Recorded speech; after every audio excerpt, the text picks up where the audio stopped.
Every single renter can afford the mortgage on the house they live in because rent payments are always hundreds of dollars more than the actual mortgage. If your credit score isn't high enough, our system deems you a financial risk and won't let you enter into your own mortgage. So people considered too poor to buy are forced to pay more every month in order to rent, which further prevents them from saving or paying down debts to improve their own credits, effectively locking the poor into an inescapable, more expensive cycle of renting. Our entire housing system is predatory and cruel. Renting is a scam. It's a system designed to prey on poor people that works to prevent them from eventually becoming homeowners. We could get into how the entire mortgage system is also a scam, but that is a topic for a different rant.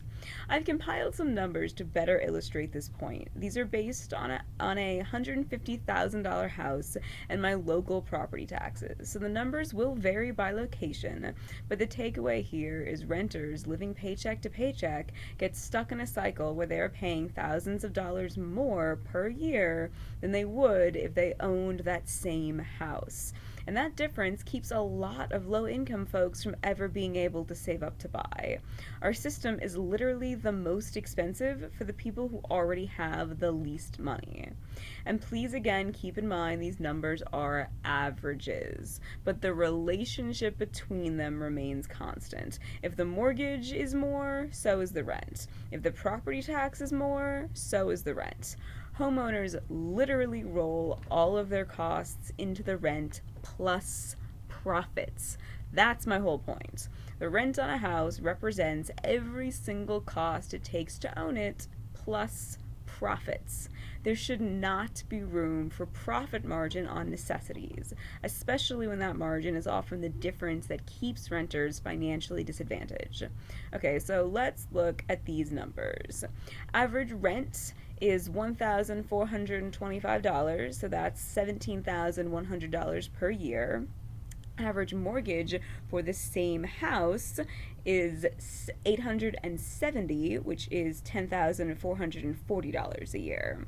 That's a monthly difference of $555. But I know there are other costs involved with purchasing, so let's add those in.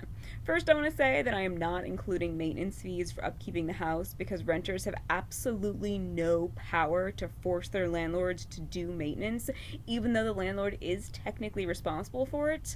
Every renter has horror stories about how much it costs them to replace or repair things in a rented house because the landlord wouldn't, and repairing an appliance is often cheaper than the exorbitant cost of moving it.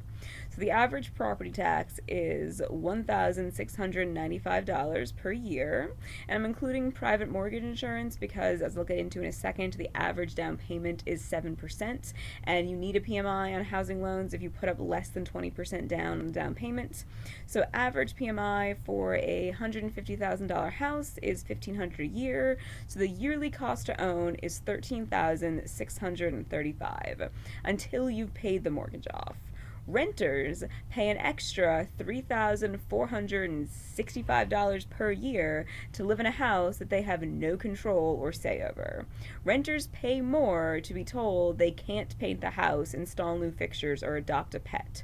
Renters pay that $17,100 per year forever, regardless of whether the homeowners have paid off their mortgage.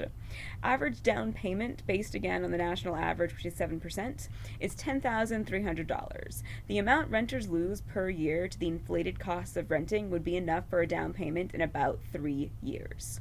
It costs poor folks who do not have the credit score, which is a racist and corrupt system as well, to secure a housing loan an additional almost $3,500 a year to live in the same house, because they're considered untrustworthy of a loan that would allow them to pay a much lower monthly mortgage, which also again shouldn't exist, but that's still a side note.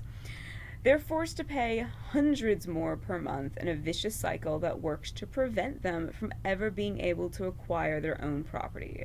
And this premise is so absurd. It's saying, yeah, we don't think we can trust you to pay around $900 a month, so instead you're going to have to pay around $1,500 a month while accruing no equity in the property you're paying for.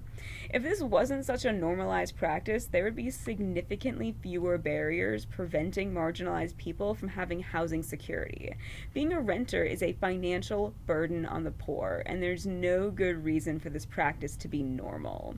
Leveraging your credit score to hoard houses for profit is not a noble nor useful pursuit. It's the opposite of providing a service. It's a predatory practice of extorting wealth from those who have the least by inserting more parasitic middlemen between people and their homes.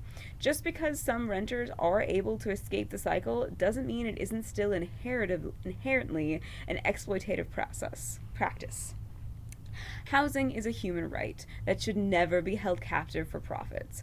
All humans deserve a shelter that appropriately meets their needs, regardless of their productive capacity.